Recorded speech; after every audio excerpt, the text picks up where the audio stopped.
Remember that time Tim Rogers changed the landscape of gaming YouTube by dropping a 6-hour review of Toki Memorial? Pepperidge Farm remembers. I say change the landscape of gaming YouTube because, at the time, it felt like an insane topic choice. But the video was hugely popular. Tim Rogers is, unfortunately for him, a gamer. And Toki Memorial is not for gamers. It was a 90s dating sim, and an obscure one at that, at least here in the States. It didn't even have a fan translation at the time, but Tim Rogers changed all that by revealing Tokimeki's thoughtful and nostalgic writing, charming art and design, and the intricate mechanics, proving that dating sims can be a Souls-like gauntlet of challenges. That is, when you're going for the best ending with your crush Shiori. And having played the game myself, I can confirm this game is hard. But it's also a lot of fun, and it's easy to get invested in your best girl. And at some point in the video, Tim Rogers declared that it was time for more games like this one. Not necessarily dating sims, but games that translate surviving a social life into compelling gameplay. So when I finished Consume Me, and I saw Tim Rogers at the tippy top of the special thanks list right there in the credits, my reaction was, oh. Consume Me is that game, and it was already well into development when Tim Rogers dropped his video. It's not a dating sim. It's a perfectly balanced, brilliantly designed, joyful depiction of how f***ing hard it is to be young. It's a playable memoir about the life of a teenage girl with a deeply flawed relationship with herself. Yeah, that's right. I said memoir. Our main character is the auteur behind the game, Jenny Xiao, and she has been quite clear that the game is based on her life as a teenager when she became obsessed with dieting. We meet Jenny in the summer before her senior year, and the first thing that happens is, get this ladies, her mother criticizes her weight. And after meeting a cute boy who lives in the same building, she immediately resolves to put herself on a calorie-restricted diet. And this is the first of many WarioWare-style minigames you'll play. Mealtimes become Tetris puzzles. How can you fill your plate with enough food to feel full, while also staying under your bite count? The game uses bites instead of calories because, let's face it, if they use calories, someone would absolutely take this game as instruction, because, newsflash, we have a lot of unhealthy relationships to food floating around. As the content warning informs us, the game is not intended to be instructive. Quite the opposite. This memoir shows us how rough Jenny's relationship with food really is. Her attitude towards diet and weight is obsessive, and it's making her life demonstrably worse. She wants to date a boy, the answer is dieting. Now it's a long-distance relationship, better keep dieting while being the perfect girlfriend. Time for college applications? Well, I'm sure you can balance that with your diet. The first objective at the beginning of each chapter literally reads, diet or die. Memoirs video game is an inspired idea. While many memoirs are written to describe the author's current opinion on their past actions, video games are far more flexible because your channels of communication to the player are way more diverse. A memoir might read, I felt like if I wasn't counting calories, I would die. As a sentence, that sentiment feels weighty and sad, and perhaps so intense that it might be hard to imagine what it actually felt like. As a game objective, diet or die, the context completely changes. It's absurd on its face. It keeps the tone light while demonstrating the everything is life or death experience of being a teenager. But because you lose the game if you don't do it, you do kinda die, in a sense. So you experience how Jenny actually felt about dieting. Enabling that kind of nuance makes the playful tone of the game perfect. The writing is genuinely hilarious. My favorite detail is when Jenny keeps saying that she hates video games, and here I am playing the video game that she made. The art style kind of feels like if Kakao Talk characters were rendered in MS Paint, which is maybe the highest compliment I can give, and the music feels very Tokimeki inspired, evoking nostalgic school days.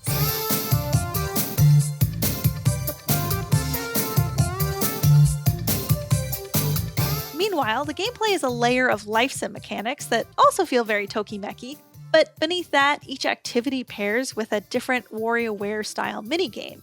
These wacky minigames work with the writing and the music and the art style to give the whole experience this zany energy. It's a fun and casual dark comedy. Now, video game memoirs are not new by any means. Just earlier this year, developer Julian Cordero released Despelote, about his childhood as a soccer-obsessed youth in Ecuador. He's entirely focused on Ecuador qualifying for the World Cup, while his country's economy is collapsing and there's protests everywhere. It's great stuff, we gotta talk about it sometime.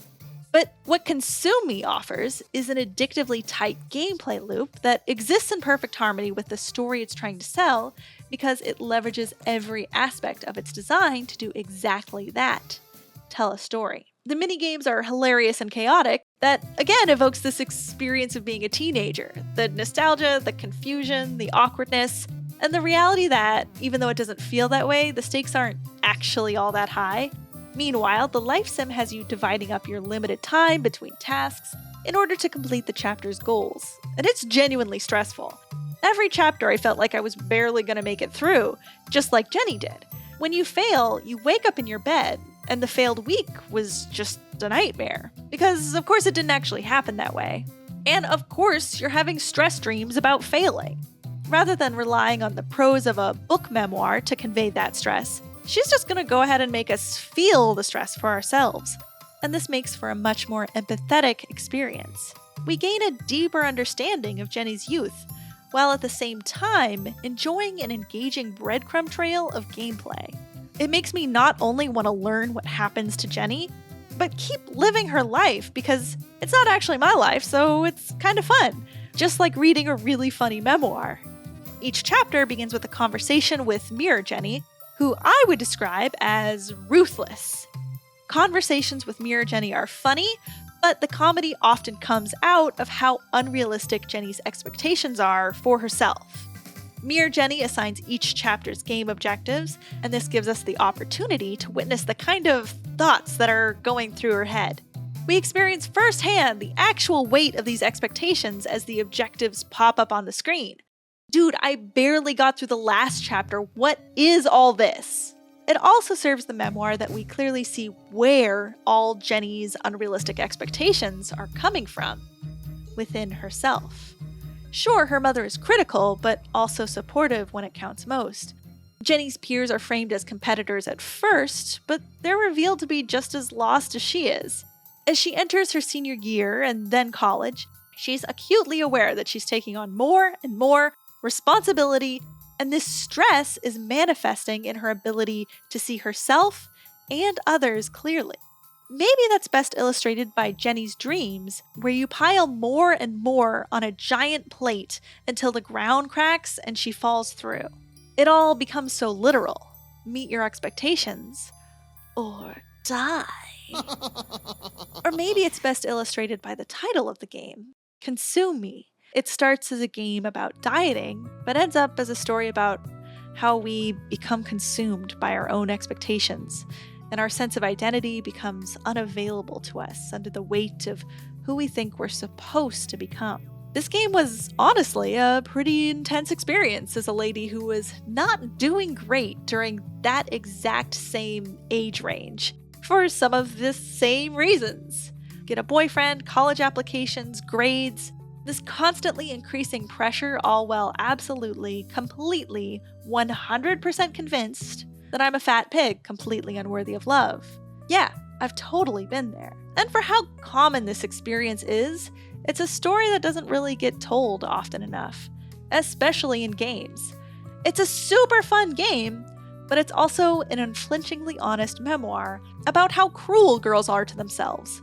It's about how one woman survived that cruelty to find her happy ending. Sometimes your fantasized best ending isn't really the best ending because that fantasy is inhospitable.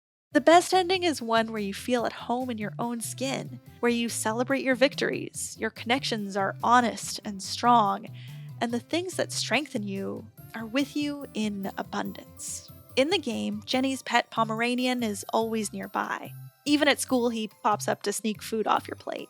One of the minigames is walking this little creature through the park, avoiding poop and picking up dollars. And I found the circular way that you move with the dog to be extremely relatable. And as she gets older, Pomeranians remain a constant in Jenny's life. YouTube videos give way to adoption websites. And in every ending, real or imagined, Jenny always walks her 3 Pomeranians. It's such a small detail, but it's one of my favorites. Because we all have these unwavering interests throughout our lives.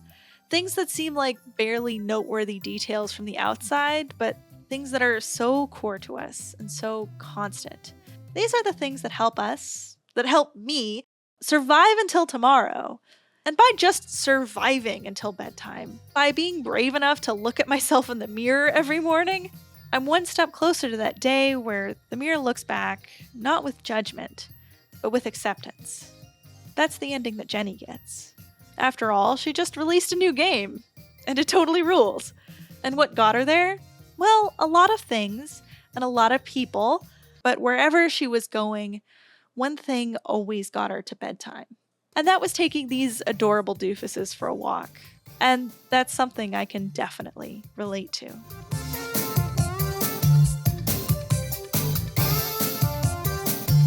Thank you so much for watching! Full disclosure, I did beg the dev team for a review copy of the game, and they were kind enough to give me one. If you liked this video, I make lots of thoughtful videos about indie games just like this one. Take my video about Wanderstop and Burnout, for example. Loads of stuff to check out. But none of this would be possible without my brave and generous patrons, who've been kind enough to support me as I kind of took my time getting this video out. Sorry about that, everybody. As you can see, I got a new puppy, and she is as challenging as she is adorable, especially with a full-time job, so I've been a little bit slower than I'd like with my creative output. I do have a script on the Twilight Zone in the works, so look forward to that in the next month or so. If you want to support videos like this one, you too can become a patron. I adore my patrons, so much so that I like to wish them a happy birthday when I can. Allow me to demonstrate. Hello, I'm Whoosh, and I came down from space. I traveled for miles to put a smile on your face. Yo, Arentio. happy birthday. You're cool. My home is Mars, and the trip is long, but it's worth it to sing you this birthday song. Yo, Arentio. happy birthday. You're cool. Everybody wish Arentios happy birthday in the comments. You're all implicated. I'm implicated.